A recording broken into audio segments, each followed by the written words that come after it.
Gomagadara, Mishbogadara, Gri Ivera 3, in Annam on Takta Carl Crow, August Willie O'D, to discuss what supports government will give to Shannon Heritage to keep key tourist sites in the Midwest open from January 2021. And Takta Crow. Thank you, Last Concorda. Is Minister Ryan taking this topic, is he? Okay.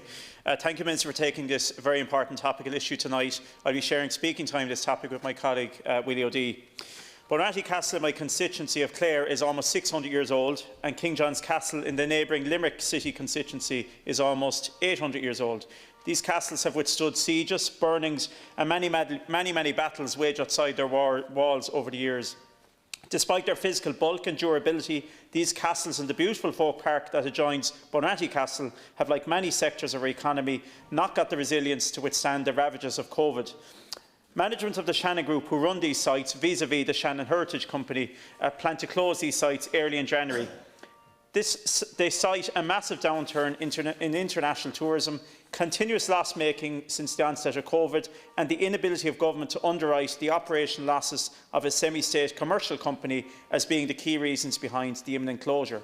These were the very same reasons that were to the fore last summer when the Shannon Group announced that from the end of August right up to the end of this year that they would close Bunratty King John's Castle.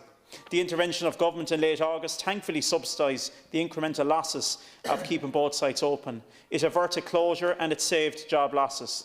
It's vital that the government once again work hand in hand with the Shannon Group to ensure that these sites don't close. They were once of strategic military importance to our ancestors, but now they're of strategic tourism importance. The closure of both sites will be a massive blow to workers employed by Shannon Heritage, but the domino effect to hotels, bars, restaurants and the many others involved in the supply chain would be immeasurable. I ask you, Minister and Government, to intervene urgently to save these sites from closure in January. Thank you. Thanks, Cahill. In support of my colleague Deputy Crowe, we have already explained to the Government the central importance of these sites to the economy of the entire region. And thankfully the Government listened and decided, as Deputy Crowe says, last August to provide funding to enable those sites to remain open. Now, what's quite mysterious to me is that the Government decided to allocate 2.4 million to keep those sites open, but they've only been able to spend 700,000, which is about a quarter of what was originally allocated, for reasons that I don't have time to go into here this evening. But nevertheless, seeing that there is 1.7 million unallocated, as it were, surely resources are available to the Government to retain those sites, to keep those sites open, and to preserve continuity of service from those sites, which have acquired a quite iconic status. The Government would also want to be cognizant of the situation regarding the workers of Shannon Heritage. I mean, up to last August, the prospect of being thrown on the unemployment scrap heap was hanging over their heads. Due to political intervention, they got a reprieve. But now they are being told that come the 31st of December, 30th of December, at the last day of the year, that the reprieve ends and the prospect of unemployment again looms large. Surely it would be better to have those people employed, providing a service, maintaining continuity in those sites, rather than sitting at home existing on social welfare payments. Where's the saving to the state for that proposal? Those workers regard their jobs more as a vocation than actually a job, and they should not. They've been treated in a very shabby way, in my opinion. So I'm appealing to the Minister to give those workers some solace as the Christmas period approaches, and to give them a reassurance that they will not be thrown onto the unemployment scrap heap in January, and that the service being provided by Shannon Heritage at those sites continues. Thank you very much indeed. I'm very glad to respond to Deputy Crowe and O'D on this matter on behalf of my colleague Minister Martin. The management of Shannon Heritage sites, including their opening arrangements, is first of all an operational matter for Shannon Heritage and Shannon Group plc, which is a commercial state body under the aegis of the Department of Transport. Shannon Heritage has a commercial mandate to manage a portfolio of tourism and heritage attractions in the Midwest region and in Dublin. As Shannon Group operates in both the aviation and tourism sectors, it has been severely impacted by COVID-19. With regard to tourism, Budget 2021 included a number of substantial measures to support and strengthen the tourism sector and are supplemented by the economy-wide business supports and social welfare measures. The total funding for the tourism sector will increase in 2021 by over 59 million, or 36% over the initial 2020 allocation in Budget 2020, which was for 220 million. Combined with other measures such as the COVID Resilience Support Scheme and the rates waiver, the Government is helping to sustain businesses that have been most severely affected by the necessary public health restrictions. As part of the budget packet of measures, €55 million has been provided for business continuity schemes for strategic tourism businesses to help them survive through the pandemic and be there to help drive the recovery. This funding will be administered by Fáilte Ireland and focused on those strategic businesses. Fáilte Ireland are currently engaging with those tourism sectors in the design of funding schemes, taking into account the effect of other horizontal funding measures. The VAT rate for the sector is reduced to 9%, which will also improve competitiveness and viability of businesses. Funding of €5 million has also been provided for focused upskilling training to support business survival and recovery in this sector, and for the improvement of the digital presence and e-commerce capability of tourism businesses. Investment in the Tourism Marketing Fund has been maintained to ensure that Ireland is in a position to recover quickly when it's safe for tourists to return from our key markets. In response to the impacts of COVID-19, Government has put in place a range of supports to help businesses and our citizens face the challenges presented by this global pandemic. I understand that Shannon Group, including Shannon Heritage, have benefited from those horizontal supports, including the Employment Wage Subsidy Scheme, its predecessor, the Temporary Wage Subsidy Scheme, rates waiver and VAT warehousing. The Tourism Recovery Task Force undertook a comprehensive analysis of the impact of COVID-19 on the sector and drew up a recovery plan containing over 30 recommendations across a number of areas designed to help the sector to survive and recover from the crisis out to 2023.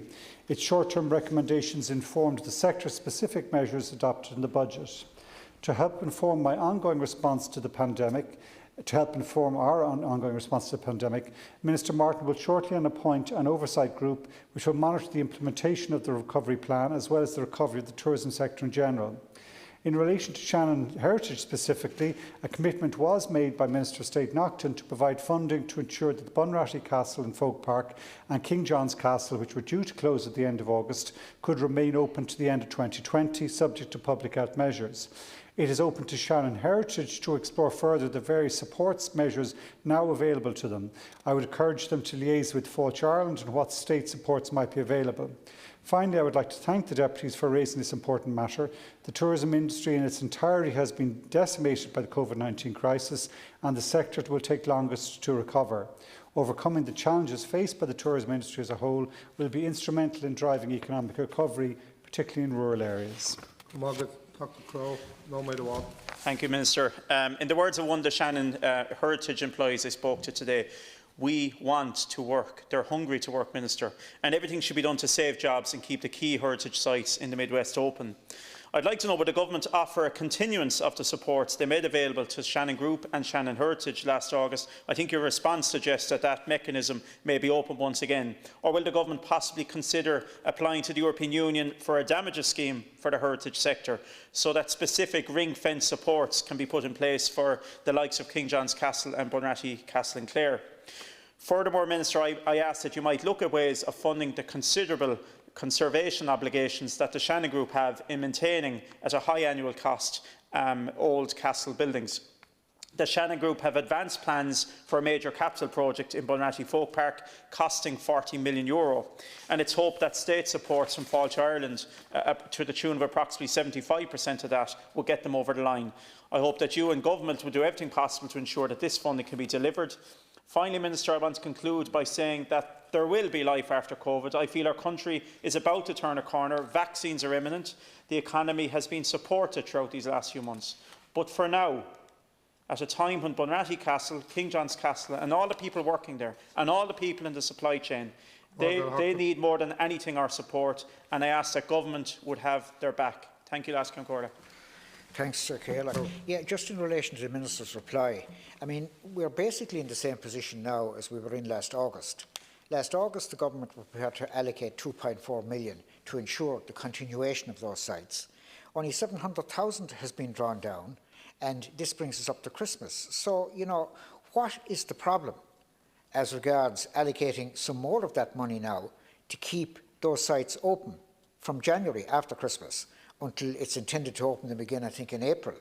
I mean, what is the problem? I mean, is it more desirable to lose continuity here and to have people sitting at home drawing social welfare rather than out there in King John's Castle, Bunratty Castle, etc., providing a service? As I've said, I think the workers have been, the treatment of the workers here has been quite indefensible. They've been buffeted from pillar to post. Redundancy looms one day, then there's a reprieve, now redundancy looms again. And can I ask the Minister if he can provide some solace for these workers as we approach Christmas? Margaret.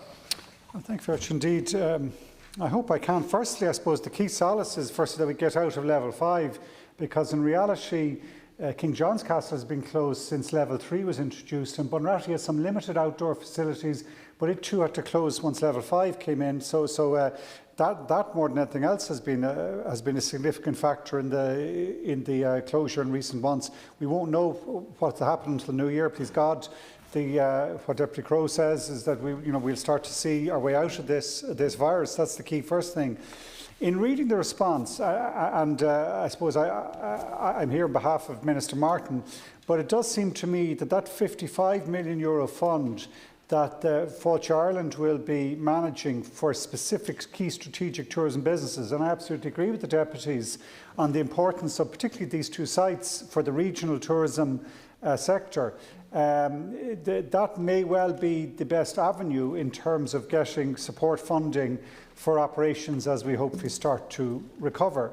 I'd have to say from a wider perspective, and as Minister of Transport obviously I have a keen interest in the area, because both sites are operated, managed by the Shannon Group, which is obviously connected to enterprises in the airport, in the industrial estate, and both deputies will be fully aware that it isn't just the workers in the Shannon Heritage element of that group that's in real difficulties. The wider group, because of what's happened to the aviation sector, is real trouble. So we have to look this in the round. And I think included within that, I would encourage the deputies, as they are, I know, to engage with Shannon Heritage to see what is the best strategic response, as well as the immediate kind of support mechanisms that the government has been willing at every stage to try and support businesses. But I would argue that one of the issues we need to think about this moment is actually the wider strategic future for the likes of St John's Castle and Bunratty, which we want to see thrive again, and to think what's the best structural way of doing that, given there's ongoing difficulties with the entire group because of what's happened to COVID-19. Margaret.